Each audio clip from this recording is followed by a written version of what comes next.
Demonstrators looking to defund Seattle police took to the streets all weekend. Protests remained peaceful on Sunday after Seattle police say Saturday's protest turned into a riot, resulting in dozens of arrests. King 5's Kelly Greenberg is live on Capitol Hill, where most of the protesting took place. Kelly, good morning.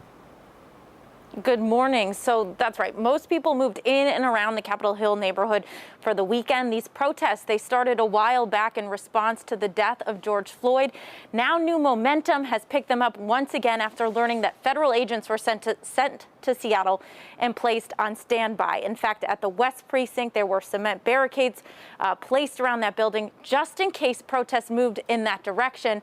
But again, for the most part, they stayed right here in the Capitol Hill neighborhood. Now let's take a look at some video from yesterday's protest that happened.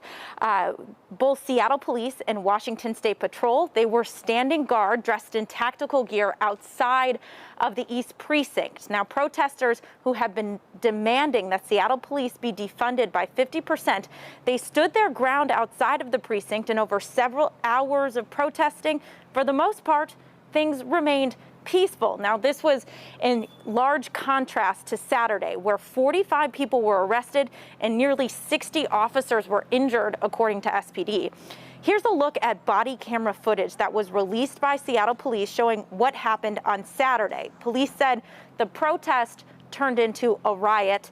We do need to mention that this video was released and edited by the Seattle Police Department. It's about 45 seconds long, and it shows just some of the fireworks and other objects that were thrown at police. Again, roughly 60 officers were injured. Now, Seattle Fire also confirmed yesterday that 3 different fires were set during Saturday's protests in 3 different locations. Now, King 5 throughout the weekend did attempt to speak to some of these protesters on camera, but what we gathered is no one wanted to speak to us on camera. In fact, at one point, one of our reporters said that the cameras were met with a line of umbrellas, people trying to conceal their identity.